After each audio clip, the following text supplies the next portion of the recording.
engaging parent mentors to increase participation of eligible children in Medicaid and CHIP.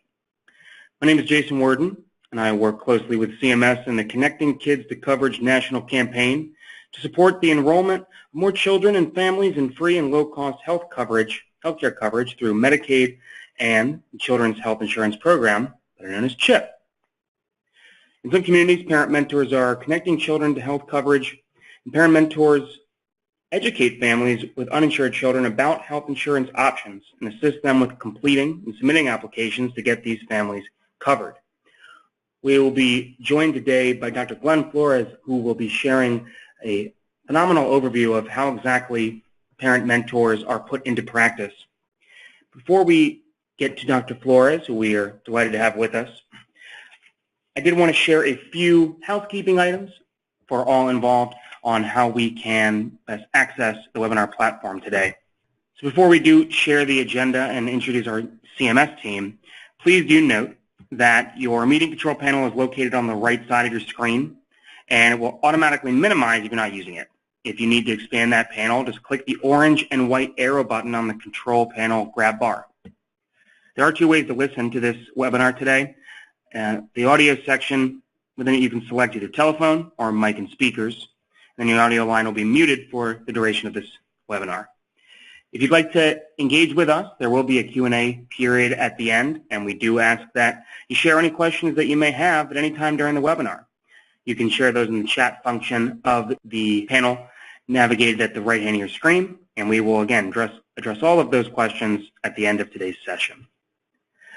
I would now like to introduce Amy Lutsky and our CMS team to share a bit more of the agenda today and to introduce our speaker, Dr. Glenn Flores. Amy? Thank you so much, Jason. Through these Connecting Kids to Coverage webinars, we try to bring all of you, our grantees and partner organizations, really the latest and greatest when it comes to effective outreach and enrollment strategies to get eligible children enrolled in Medicaid and CHIP. So it is with great pleasure that we are devoting today's webinar to hearing more about using parent mentors to assist families with the enrollment and retention process, and even beyond that, helping families to actually get the services they need. As many of all of you on the call know, when the Healthy Kids Act extended CHIP last January, it provided additional funding for our Connecting Kids to Outreach and enrollment grants, as well as the national campaign. We are actually busy working on the next Notice of Funding Opportunity announcement, and we hope to be posting that soon, so please stay tuned. But the Healthy Kids Act, in addition to continuing funding for Connecting Kids to Coverage, maintained all the same requirements of the past cycles of our outreach and enrollment grants, but added that eligible entities for the grants may include organizations that employ the use of parent mentors.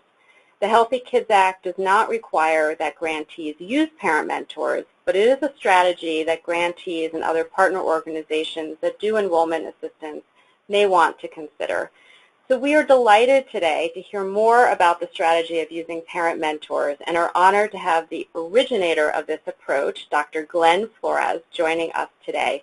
So before I pass off to Dr. Flores, let me just tell you a little bit about him.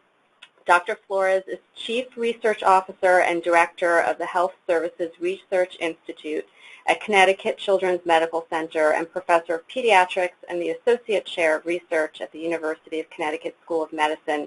He is Associate Editor of several journals, the Journal of Immigrant and Minority Health. He's a member of the editorial board of Journal of Healthcare for Poor and Underserved and the National Advisory Committee of the Robert Wood Johnson Amos Medical Facility Faculty Development Program.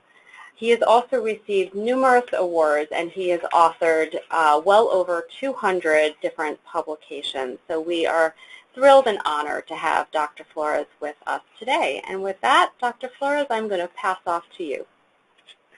Well, thank you for that very kind introduction, Amy, and good afternoon, everyone. Thank you for joining us today, and many thanks to CMS for organizing this terrific webinar. Next slide. So we're going to take a closer look at parent mentors to kick things off, which I'll refer to as PMs. Next slide. So We'll start with what are parent mentors, what is their significance. So PMs are a specialized form of community health workers in which parents of children with particular health condition or risk leverage their relevant experience with additional training to assist and counsel other parents of children with the same condition or risk. And specifically, we'll be talking about Kids Help PMs. So these are experienced parents who already have a child covered by Medicaid or CHIP who receive training to assist other parents with uninsured children. Next slide. And now we'll go to background on Kids Help, which stands for Kids Health Insurance by educating lots of parents. Next slide.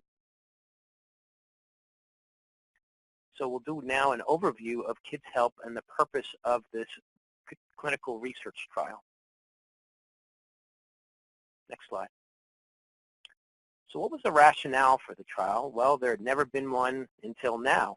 Not enough was known about the most effective ways to insure uninsured children, and no study had previously examined the effectiveness of PMs. Next slide. So we mentioned what Kids Help stands for, Kids Health Insurance by Educating Lots of Parents. And the Kids Help trial was a randomized controlled trial of the effects of PMs on insuring uninsured minority children. Next slide. The primary aim of Kids Help was to determine whether PMs are more effective than traditional Medicaid and CHIP outreach and enrollment methods in insuring eligible uninsured Latino and African American children. Next slide. The secondary aims include to determine whether PMs are more effective than traditional Medicaid and CHIP outreach enrollment in obtaining insurance faster, renewing coverage, improving access to medical and dental care, reducing unmet needs and out-of-pocket costs of care, achieving parental satisfaction and quality of care, teaching parents to maintain children's coverage for up to 2 years after the intervention cessation, and saving money. Next slide. Parent mentor responsibilities include to provide information on the types of insurance programs and the application process, to provide information and assistance on insurance program eligibility requirements, to complete the child's insurance application together with the parents and submit the application with the family. Next slide. To act as a family advocate and liaison in interactions involving Medicaid and CHIP. So, for example, to contact Medicaid and CHIP program representatives to correct situations in which a child inappropriately was deemed ineligible for insurance or had his or her coverage inappropriately discontinued. Also to assist with the completion and submission of applications for renewal of the child's insurance coverage, to assist families with obtaining medical and dental homes and taking an active role in pediatric care, and to help families address social determinants of health such as poverty and food insufficiency. Next slide. In terms of parent mentor characteristics, so at least for the trial, they were a primary caregiver for at least one child covered by Medicaid and CHIP for at least 1 year. They had to have English proficiency, and if Latino, to be bilingually fluent in English and Spanish. They had to have available time and commitment to assist families with obtaining Medicaid and CHIP for their uninsured children. They had to be able to attend a 2-day training session. They had to have a history of on-time arrival to clinic appointments and have a trusting and long-term relationship with the clinic staff. Next slide.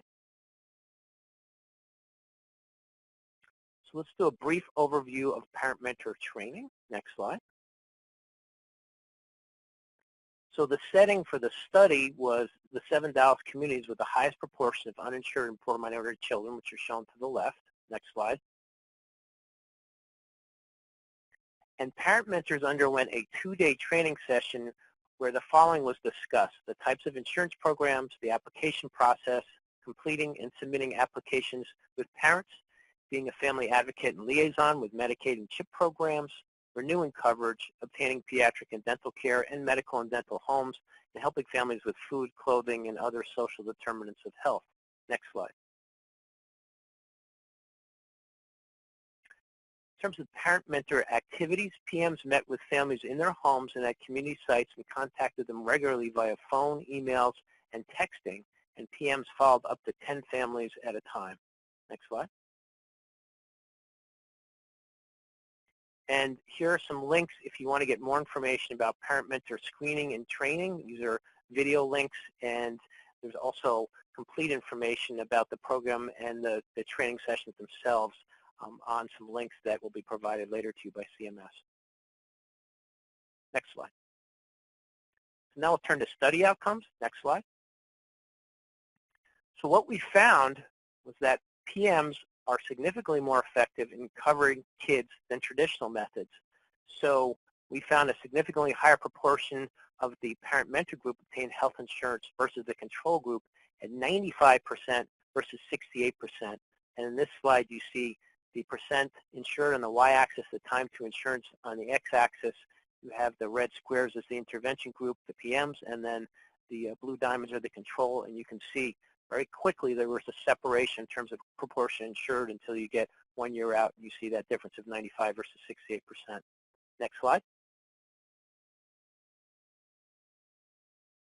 And kids with PMs received faster and longer coverage and better access to health care. So families working with PMs reported that their children received better care than those who did not. They got insured faster at 62 days versus 140 days on average. They're more likely to renew insurance and retain their coverage even 2 years after PM stopped working with them. And in fact, 100% of the PM group still had health insurance coverage 2 years after they stopped working with their parent mentors. They were more likely to have a primary care provider and had much better access to overall health care and preventive care, specialty care, acute care, and dental care. Next slide. PM parents were significantly more satisfied than controls with the process of obtaining coverage, that even if their child didn't get coverage. The quality of well child care was rated significantly higher for the PM group, and PM parents reported significantly lower out-of-pocket costs than controls for all doctor visits, sick visits, and preventive care visits. And I think one of the most important findings was that PMs ended up saving over $6,000 per insured child per year. Next slide. So what are some important takeaways from the study? Next slide. So we found that PMs are significantly more effective than traditional Medicaid and CHIP outreach and enrollment efforts in insuring uninsured minority children, obtaining insurance faster and renewing their coverage, improving access to medical and dental care, reducing unmet needs and out-of-pocket costs of care, achieving parental satisfaction and the quality of care, teaching parents to maintain children's coverage up to 2 years after intervention cessation, and PMs were found to be relatively inexpensive but highly cost-effective. So the average cost was about $636 per child per year. The average savings was $6,045 per child insured per year. Next slide. Implications include, given that up to 3.8 million U.S. children are uninsured and eligible for Medicaid and CHIP, and 53% are Latino or African American, the findings suggest that implementing PMs nationally for minority children could save over $12.3 billion. And if the PM intervention is shown to be effective for all racial and ethnic groups, the findings suggest that implementing PMs nationally for all uninsured children could save $21.7 billion. And PMs and peer mentors for adults could prove to be highly cost-effective interventions for eliminating disparities and ensuring all Americans. Next slide. So just want to turn to some final tips when you're thinking about implementing a parent-mentor program. So in terms of recruitment venues for parent-mentor candidates, so of course our study, we focused on the primary care clinic, but you also could use specialty clinics. You also could recruit the parent mentors from federally qualified health centers, also known as FQHCs. You could do this in emergency departments. You can recruit them from public health departments. You could collaborate with community-based organizations to identify potential candidates, with state, county, and local agencies, with schools, WIC offices, food pantries, and even at health fairs. Next slide. So one implementation tip is to provide flexibility with the parent-mentor training session. So PM trainees may have multiple competing demands, including part-time employment and responsibility for several children. So plan on holding multiple sessions on different days, weekdays and weekends, and times, morning, afternoon, and evening. If possible, offer meals, childcare, and transportation vouchers or gas money. We did this, and that was very well received. And then hold training sessions in convenient locations, such as in the communities where the PMs live. Next slide. Some helpful tips on being a good parent mentor that we provide during the training.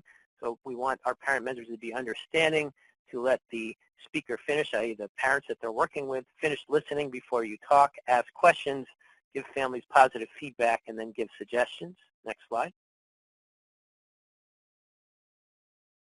And then we talk to parent mentor candidates during their training about problem solving as a parent mentor. So basic techniques are identify the problem, think of ideas that would eliminate the problem or make it better, pick one idea that is the best way to solve the problem, identify ways to accomplish the family's goal, and when in doubt, the program coordinator will be available to address any questions and concerns.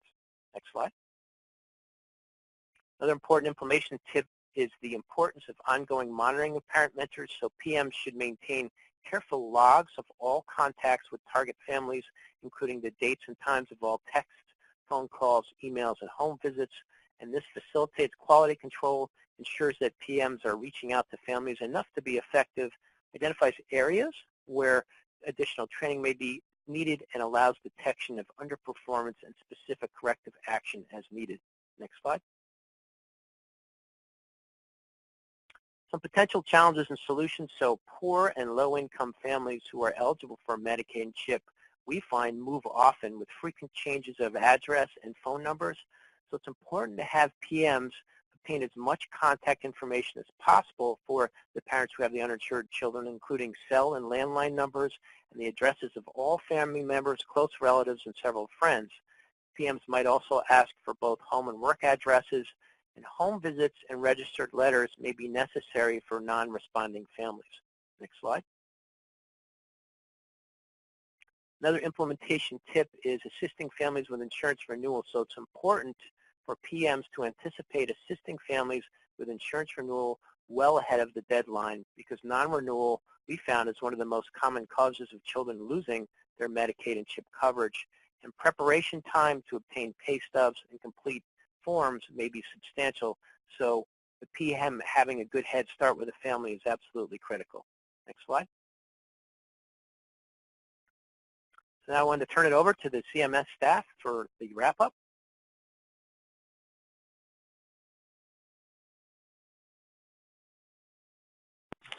Hi, Dr. Flores. This is Kathy Coben. Thank you so much. This is so informative.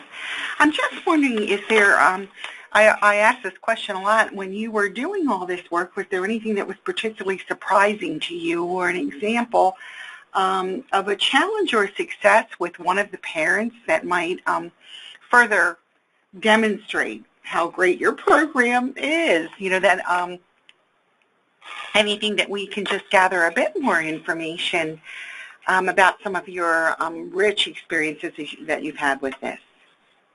Sure. Well, I encourage the audience to access the Train the Trainer materials online. We have a video clip that provides some of the feedback from actual participants, and they were usually tremendously grateful, not only for the assistance with the programs. Some of them mentioned they didn't know about the programs or they were confused by it, so the parent mentors really helped to educate them. They also found the parent mentors extremely helpful in actually going through the application with them and helping them to get pay stubs. And as we mentioned, as a tip, to give them a heads up when their insurance coverage might be expiring for the child. And we were heartened by the big response we got from the families with uninsured children about, once they had the insurance, about getting the parent mentors to help them to be insurance literate. And by that I mean, you know, the next step, of course, after getting insurance is really critical, which is getting a regular primary care doctor for your child, getting a dental home, having a pharmacist. Parent mentors would often instruct them that your child has a chronic condition, your child needs medications, and you should identify a pharmacy and get your refills there. And then the social determinants, I think, were so critical, and we heard that again and again from the parents of uninsured children, that the assistance from the parent mentors with helping them with food and clothing and housing issues really helped them to sort of all bring it together for their kids.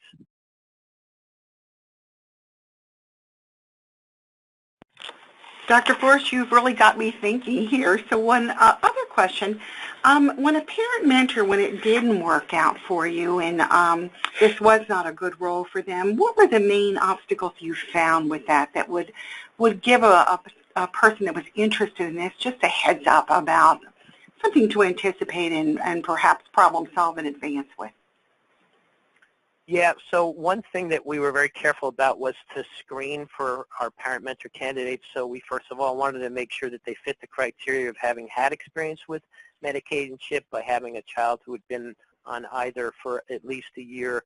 We wanted to make sure that they were highly motivated to help other families, and we got a wonderful array of parents who really wanted to help people, particularly in their community, to help their own uninsured children get insurance, but also to help them to get the care that was critical. And then just to make sure that this fit in with their schedule and their multiple competing demands. And so once that happened, we had a pretty good pool, but just like with anything, we were checking on performance, and there was one parent mentor who wasn't able to commit the time and the resources to being there for our different families. And so after we carefully monitored what was going on and provided them with a little extra help, it was felt by the team that they were underperforming, and so we then had their families transferred to another parent mentor. So I think it's important to just constantly monitor for quality control, see if there's something that's fixable if the parent mentors aren't able to provide the services that are intended, and then in certain cases to figure out what alternative strategies might be employed. Wonderful. And I have one other question. You've really got me thinking here, Dr. Flores. This is such a rich presentation. When you look back in your rearview mirror and you just look at the length of time you've been working on this and similar projects, is there anything that you did not anticipate or that was an aha moment for you or struck you? And if not, don't fret, but that was a takeaway or something that you would have built into your early study or your continued work that just reflected the evolution of thought on this? Sure. So this is our second parent mentor intervention. Our first one was with children who had asthma. And we, in that first study, experienced a lot of attrition, which I suppose isn't unexpected in a very high-risk population that's low income and has to move frequently and has a lot of competing demands. So for the Kids Help trial, we tried to learn from that in sort of a rapid cycle quality improvement process. And what we did was we made sure for the families that we were targeting that we got every address and contact number that we could find. You know, we would ask neighbors and cousins and every family member, and that was helpful.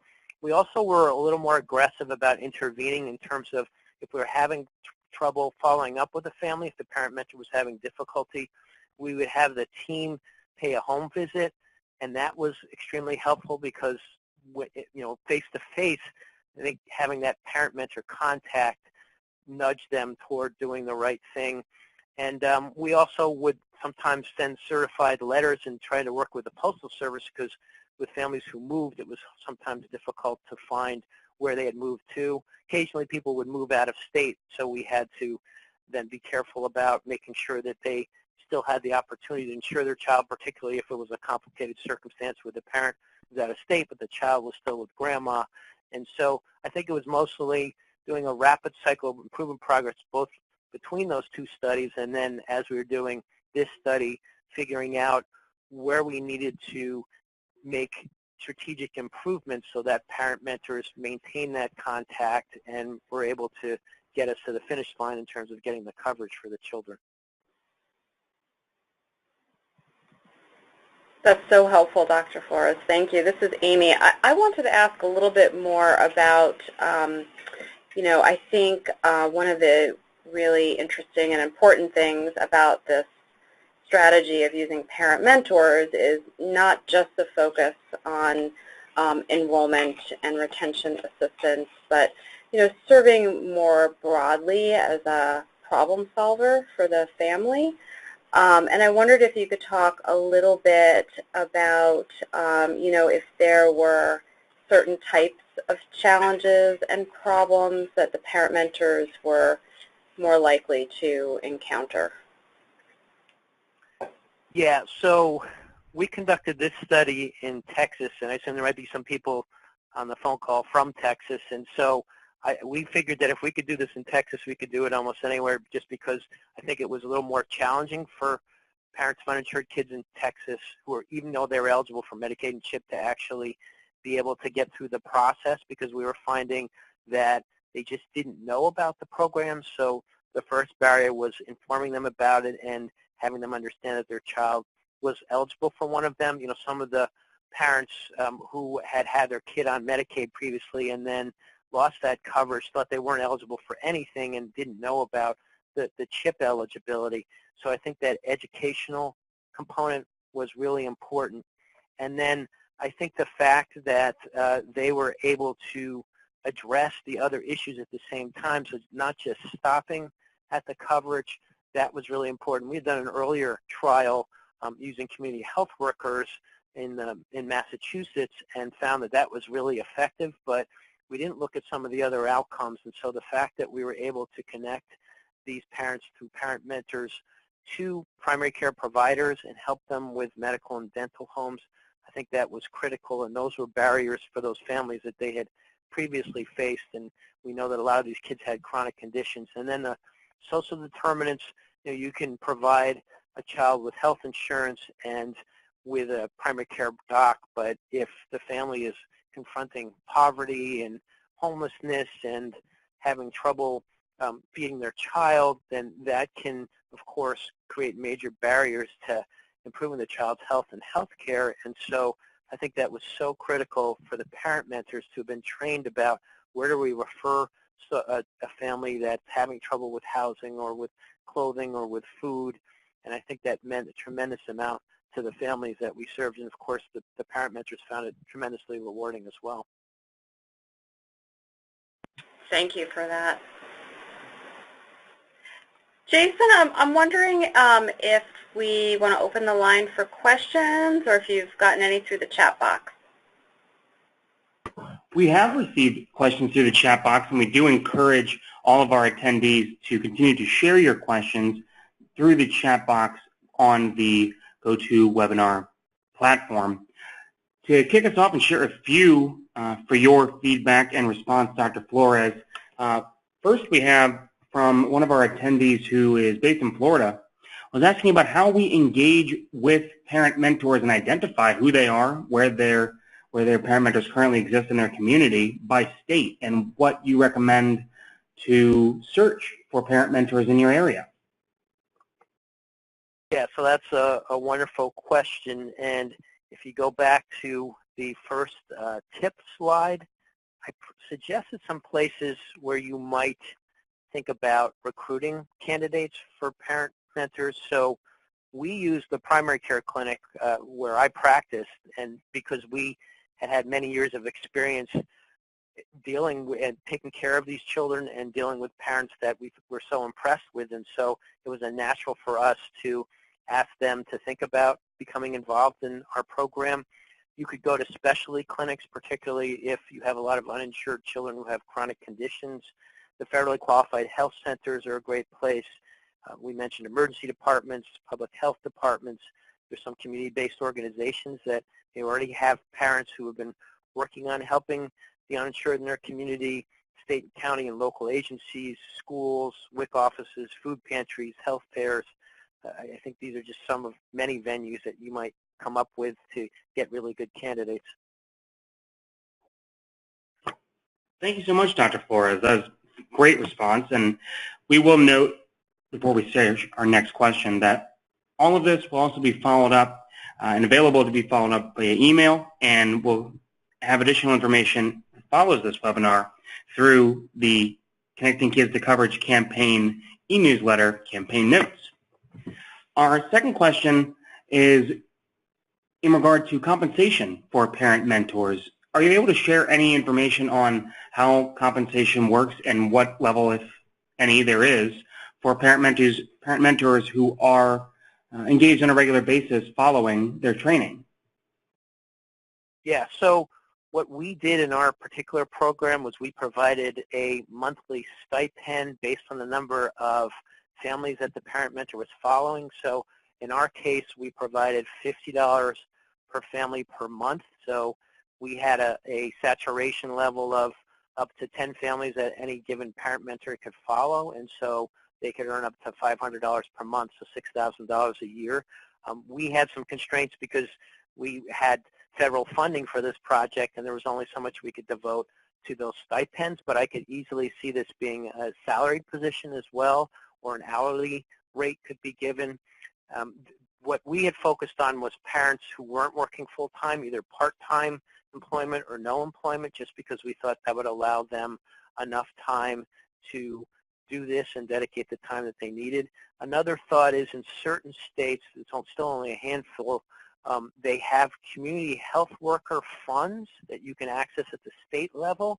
And so a creative way to think about this would be if you don't have enough funds through an award, that you could work with the state organizations that provide community health workers and create either a stipend or salary through that mechanism. Thank you very much. A nice follow-up to that question is another we received from an attendee in Texas, particularly in El Paso, who asked, is there a cost associated with training the trainer, and whether it be with maintaining and obtaining those services or that platform to use to train the trainer, and is there ongoing technical assistance available once you have the trainer implemented? Yeah, so the answer to the first part of the question, so we purposely provided the whole train the trainer package free online. So I believe after the call you'll have a link available where you can access that. And so there's no cost to do that. When we did our study, we found that when you average the cost of all the different items, the biggest one, of course, was the cost of the stipends, but it ended up being averaging about, I think it was between $1 and $2 per month per candidate in terms of the training costs. So it was really minimal, and particularly if you already have those materials available, and we put them online purposely as a PowerPoint portfolio that you can adapt to your given county or state. So it's all right there for you. So it really shouldn't be that expensive to do, and we did that on purpose. Thank you, Dr. Flores. An attendee has also now asked a question that is dissecting a bit about the difference or similarities between parent mentors and other community health workers. Could you share your insight into the differences, the overlaps, and how those are characterized? Yeah, so we consider parent mentors to be a very special form of community health workers, and by that I mean the whole idea had its genesis in, as a pediatrician, I see amazing parents all the time, and I got to thinking, you know, it's one thing for me as a doctor to tell people things, but what about a parent from your own community going through the same thing that you're going through, who with a little training can really connect the dots and provide you with the services and the knowledge and the explanations that you need. And I'm the first one as a doctor to admit that I sometimes lapse into jargon when I talk to patients and families. And so in addition, there's almost a translation of all my medical jargon when you have somebody available from your community who can speak in plain language and explain things to you. And so the parent mentor goes above and beyond the community health worker. You know, the community health worker may or may not have children, may or may not have had an uninsured child, or in the case of our asthma study, someone with asthma. So it's that crucial connection of the experience of being in the same place that the parent themselves is in. The parent mentor brings that. We also intentionally had the parent mentors coming from the same communities, from the same zip code, hopefully thinking that they might live down the street and would be really easy for them to get together.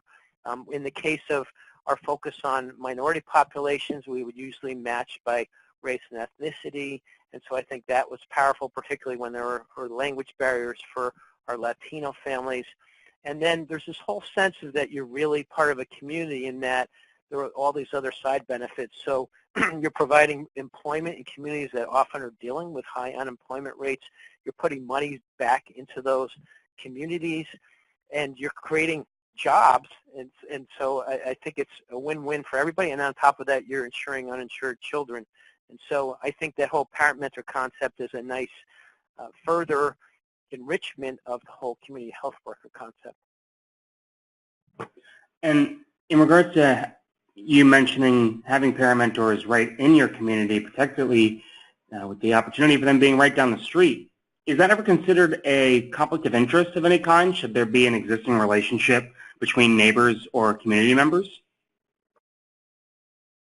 We didn't feel, and the IRB agreed with us, that it was a conflict of interest because it's someone who we believed didn't necessarily know you. In some cases, they did know each other because in our primary care clinic, that's where we got the parent mentors, and occasionally there would be children from our primary care clinic who were uninsured, and so they would work together, but usually they didn't know each other. One of the things we were very careful about, though, was to train our parent mentors about protected health information and confidentiality and privacy. We spent a good amount of time on that because, of course, we wouldn't want something that's personal, like a child's condition or their health or healthcare information, to be spread around the neighborhood. We never had a problem with that, but I'm glad you brought that up because that's an important part of the training and something that I think people may specifically want to deal with depending on the community. It's extremely interesting now that we know a bit more about how that has been designated and researched. With regard to the trial itself, how long did mentors, once they were trained and then being utilized in the community, how long did they follow these families, and how long did they have access to and engagement with their children and through the process of outreach and enrollment? Yeah, so we followed every participant in our study for a year, both the control group that just got traditional Medicaid and outreach enrollment and then the parent mentor group. We did follow the families for up to an additional 2 years just to see if there was some inertia, and by that I mean if after the parent mentor was no longer working with them, did they continue to have the health insurance? And I mentioned that it was after 2 years, 100% of those who had parent mentors still had insured children. So we were really heartened by that because that told us that the skills that the parent mentors were teaching the parents stuck with them and allowed them to be empowered and to achieve ongoing coverage and renewal for their own children. So that for us was one of the most important and on some level surprising. We didn't expect 100% after 2 years, and it actually went up from about, I believe it was 80%, 80 to 90% after 1 year, and then after 2 years, it went up to 100%. So we thought that was a real powerful lesson on, you know, the old proverb about you can give somebody a fish or you can teach them to fish, and which is more powerful, giving them the skills. And so that was, I think, one of the most powerful results that we saw. Thank you very much.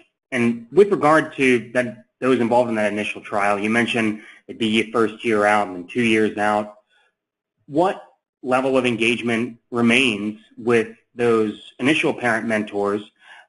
How many are still involved? How many are going through the process of re-engaging with their community and other efforts?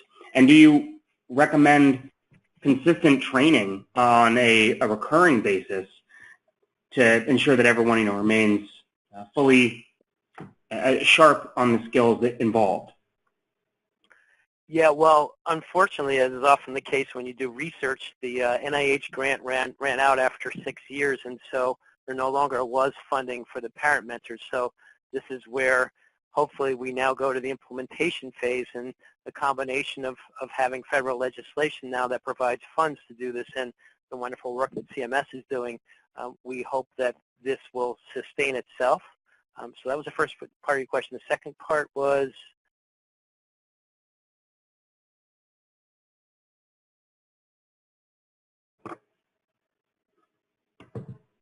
Thank you, Dr. Flores.